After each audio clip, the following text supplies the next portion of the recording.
Good morning, students. Today we are starting chapter number 14. It's part 2. यहाँ पर हमको थोड़ा सा HTML हम पढ़ चुके हैं, लेकिन HTML टैग्स के साथ कुछ एट्रीब्यूट्स होते हैं. एट्रीब्यूट्स वो होते हैं जो हमें टैग्स के साथ कुछ कैरेक्टरिस्टिक्स डिफ़ाइन करने की परमिशन देते हैं, यानी कि कुछ एडिशनल इन्फॉर्मेशन हमें डालनी होती है. सभी टैग्स की अपनी कुछ डिफ़ॉल्ट वैल्यूज़ होती हैं जो हमेशा शो होती हैं, लेकिन अगर हमें उन्हें चेंज करना है तो हमें एट्रीब्यूट के सामने उस वैल्यू को देना होता है. जैसे कि अगर हमने अभी देखा कि यहाँ पर हमारा जो भी टेक्स्ट था वो ब्लैक कलर का दिख रहा था. अगर हम उसको कलर चेंज करना चाहते हैं या पैराग्राफ का स्टाइल चेंज करना चाहते हैं तो हमें एट्रीब्यूट्स की ज़रूरत होगी.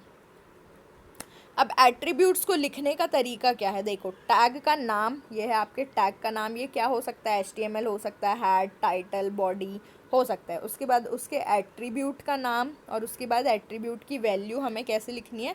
डबल कोट्स में लिखनी है. इससे हम क्या कर सकते हैं? अपने वेब पेज को ज़्यादा अट्रैक्टिव बना सकते हैं, अपने हिसाब से कस्टमाइज़ कर सकते हैं और उसको बदल सकते हैं. अब HTML में देखो, हमें कुछ बेसिक टैग्स पढ़ने. तो जो पहला हमारा टैग है वो है comment dash triple dot dash. मतलब वहाँ पर जो डॉट्स हैं वहाँ पर हमें अपना कमेंट लिखना है. तो कमेंट एक ऐसा फीचर हमें अवेलेबल है जो दिखाई, जब हम वेब पेज रन करेंगे तब वो दिखाई नहीं देगा, लेकिन हमारे नोटपैड में वो दिखाई देता है. डॉक टाइप आपको बताता है कि हम अपने डॉक्यूमेंट को डिफ़ाइन कर रहे हैं. HTML एक एलिमेंट है जो ये बताता है कि यहाँ से HTML पेज शुरू हो रहा है. हेड, जहाँ पर हम अपने HTML पेज के हेड के बारे में, मतलब टॉप के बारे में, वेब पेज के बारे में लिखते हैं. हेडर सेक्शन के बारे में लिखते हैं. टाइटल में हम वो लिखते हैं जो हमारे डॉक्यूमेंट का टाइटल होता है. ये हमें ब्राउज़र विंडो के टॉप पर दिखाई देता है. बॉडी में हमारे सभी कंटेंट अवेलेबल होता है. जो भी विजिबल पार्ट है वो हम बॉडी के अंदर लिखते हैं. हेडिंग टैग्स H1 से लेकर H6 होते हैं. इसमें सबसे बड़ा H1 होता है. ये डॉक्यूमेंट को, जो भी हेडिंग्स हैं उनको अलग अलग साइज़ में लिखने के लिए यूज़ करते हैं. सबसे छोटा आपका H6 है और सबसे बड़ा आपका H1 होता है. पैराग्राफ टैग, हमें अगर अपने HTML पेज में किसी भी टैग को पैराग्राफ में चेंज करना है तो उसके लिए हम P टैग का यूज़ करते हैं. HR टैग का यूज़ हमें हॉरिजॉन्टल लाइन, यानी कि एक लेटी हुई लाइन डालने के लिए यूज़ करते हैं.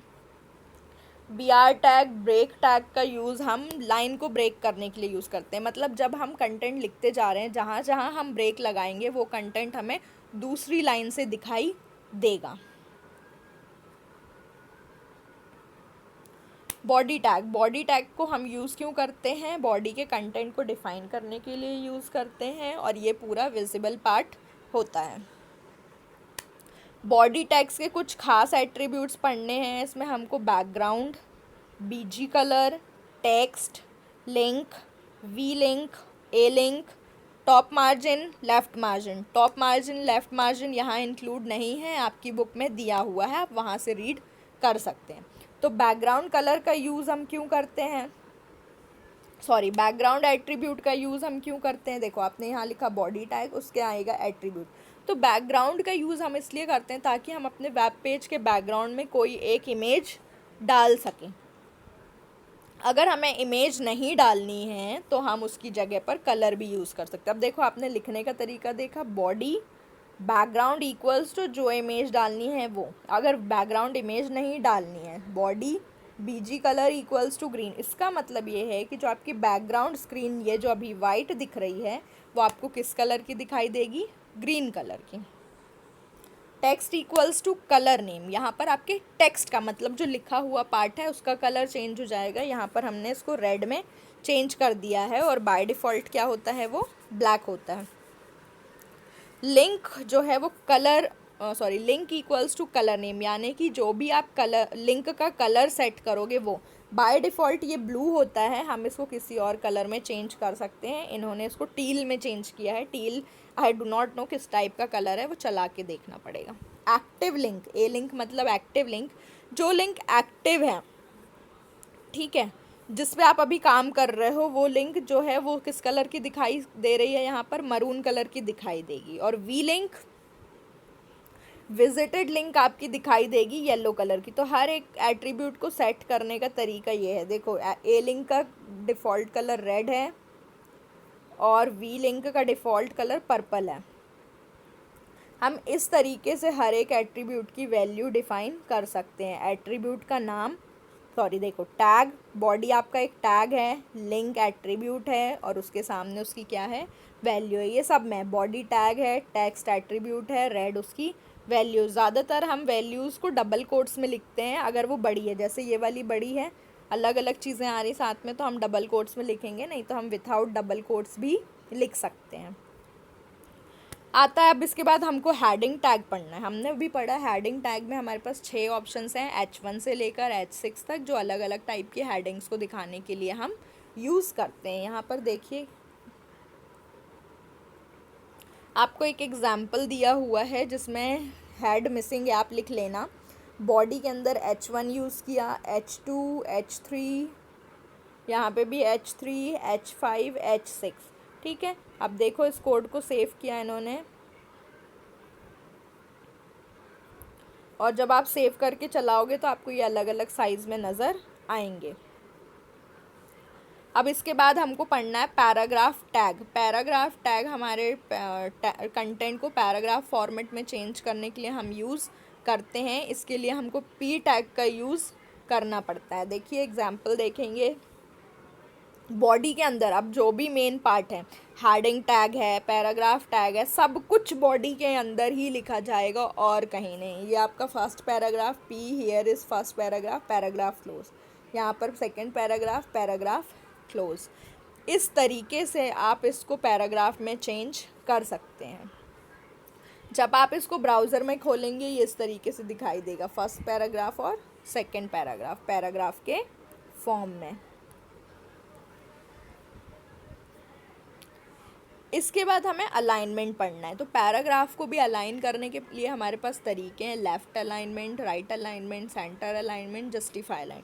अलाइन करने का मतलब होता है उसको जमाना है कि वो लेफ़्ट में रहे, राइट में रहे, सेंटर में रहे। ये देखो आपको इमेज दी हुई है, यहाँ पर पैराग्राफ एट्रीब्यूट, पैराग्राफ टैग के साथ हमने अलाइन एट्रीब्यूट यूज़ किया है।